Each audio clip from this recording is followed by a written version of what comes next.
आइए दोस्तों, आज एक कहानी सुनते हैं। यह कहानी फैक्ट्री मालिक और एक मजदूर से संबंधित है। यहाँ पर फैक्ट्री मालिक का नाम रमेश बाबू है और मजदूर का नाम रामू है। तो एक शहर के बगल में एक फैक्ट्री थी। उस फैक्ट्री का मालिक रमेश बाबू थे। जो लोग उनके बारे में कहते थे कि रमेश बाबू बहुत सख्त स्वभाव के हैं, लेकिन रमेश बाबू का गरीबों के प्रति दया भी थी, दिल में दया भी थी। उसी फैक्ट्री में रामू नाम का एक व्यक्ति काम करता था जो बहुत गरीब था, लेकिन वह बहुत मेहनत और ईमानदारी से काम करता था। रामू सुबह में सबसे पहले आता और देर रात तक कामें करता। एक दिन रमेश बाबू ने देखा कि रामू आज बहुत उदास है, तो उसने रामू से पूछा, रामू तुम आज इतना उदास क्यों हो? तो रामू की आंखों में आंसू आ गया। रामू ने बोला, मालिक मेरे माताजी बहुत बीमार है।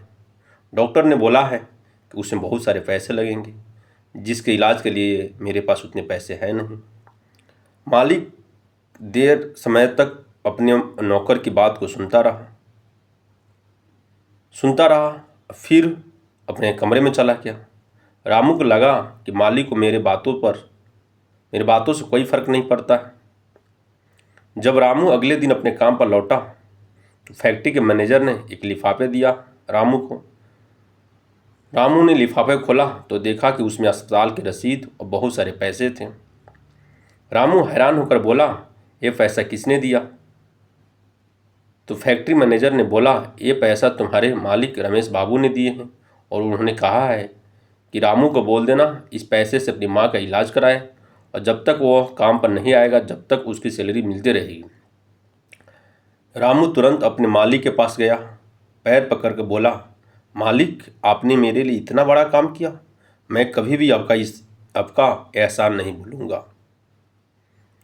मालिक रमेश बाबू ने अपने नौकर रामू को उठाया और कहा, इंसान की पहचान पैसों से नहीं होती, बल्कि उसके दिल से होती है। तब रामू को समझ में आ गया, असली मालिक वही होता है जो अपने का दर्द समझता है।